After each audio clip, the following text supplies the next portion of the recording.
Hi, and welcome to PC Mag's One Cool Thing. I'm Alex Cologne, and I'm here with Dave LeClaire. And today we are talking about the Pixel 7 and the Pixel 7 Pro.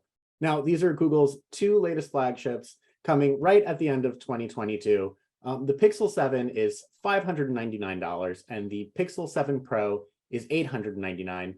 Spoiler alert, we did give the Pixel 7 4.5 stars in our Editor's Choice Award, while the Pixel 7 Pro gets 4 stars. Now, right off the bat, I just want to say that, although these phones have different ratings, we're not comparing them with each other because they're in pretty different price brackets. But I do think it's important because they share so many similarities that we should step through what makes them similar and what makes them different. So Dave, do you want to just kind of walk through the differences between these two phones? Yeah, so obviously the biggest difference is the first thing you're going to notice is the actual physical size of the phones and therefore the size of the screens of the phones. You're going to get a 6.7-inch display on the Pixel 7 Pro. So you're going to get a bigger screen, which is going to eliminate it from contention for a lot of people right there, or it's going to clinch it as the phone that you want for a lot of people because you're going to know, do you like holding a bigger screen in your hands? Do you like holding a smaller phone in your hands? It's going to come down to a matter of personal preference right there. Personally, I'm a big screen guy, so I'd be straight up with the Pro. Wouldn't even be a consideration for me, Can you hold them right next to each other again, just so that we can see the screen size difference?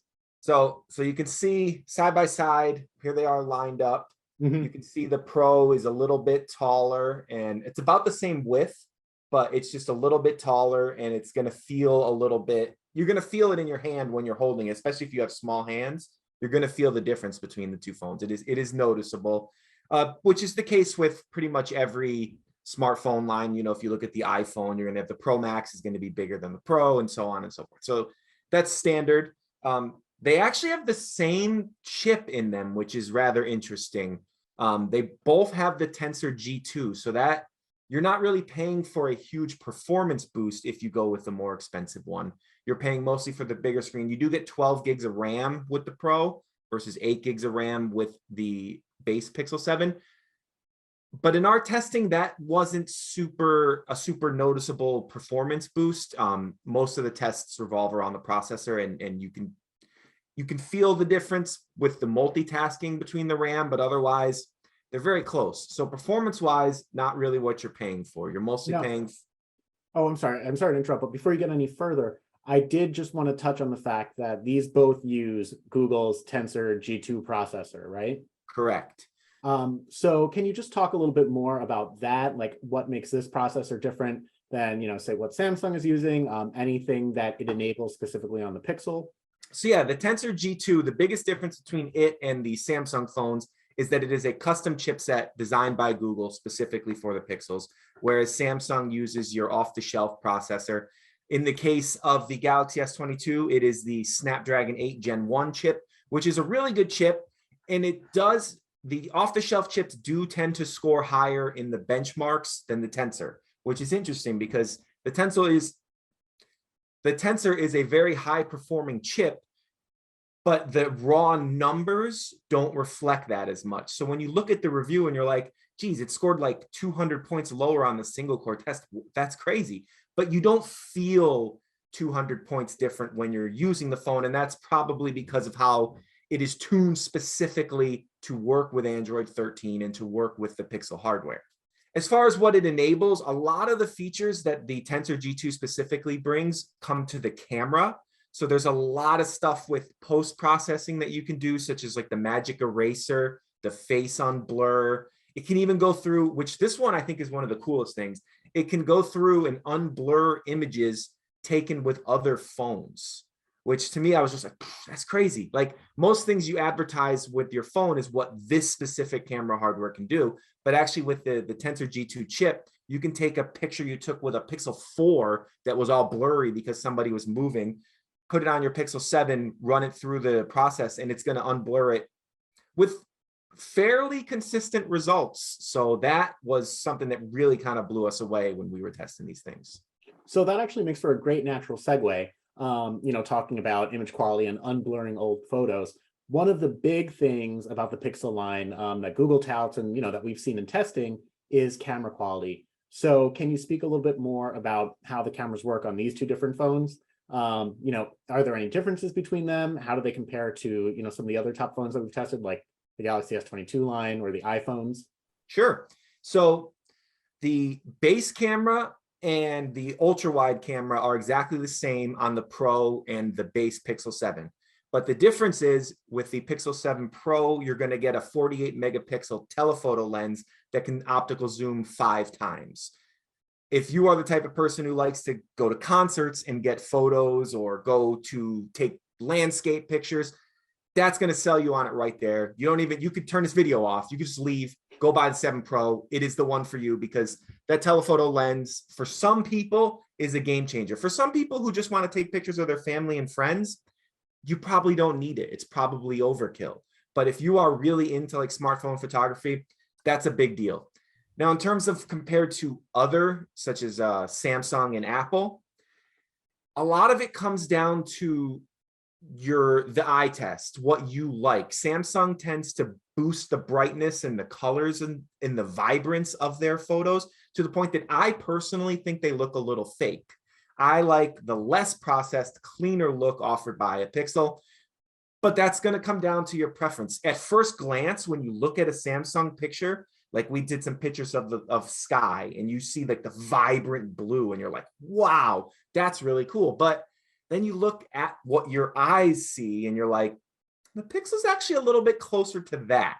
So it's really going to come down to what you like and your tastes on that. But like I said, I personally lean Pixel. I like the way Google processes photos, and then when you add in all the cool post-processing stuff you get with the Tensor G2, I kind of give the camera edge over to Google. But I personally own an iPhone, so maybe I don't. Maybe I give the edge to this guy right here, which is the iPhone 14 Pro Max, which I think also takes fairly natural looking photos that don't look blown out or over processed or anything. So I'd say for me, those are the top two on the market right now for photography. But you know, you're going to have your Samsung fans who are probably going to be in the comments right now yelling at me about how beautiful their Galaxy S22 Ultra photos are too. And those are great photos also. So you really can't go wrong with any of them.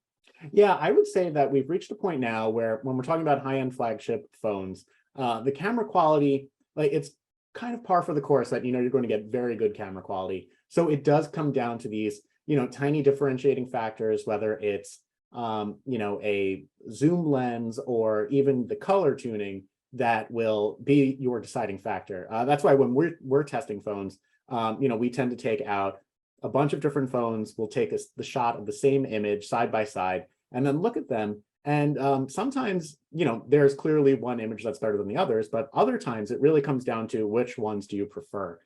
So that's why we put sample pictures in all of our reviews. So if you're on the fence, I would definitely say check out our reviews, look at the photos and see which ones you prefer. And sometimes we can't agree. We'll bring in Jim, who does our camera reviews, and Eric and Alex and myself, and all four of us will look at pictures and be like, well, I like this one, I like this one, I like this one. And when that happens, you kind of know like these are all really good photos. You're really just getting down to the nitty gritty at that point. The good news is you're not going to buy an awful camera when you're shopping for a flagship phone. And I do appreciate the fact that the main lens on the Pixel phones are the same.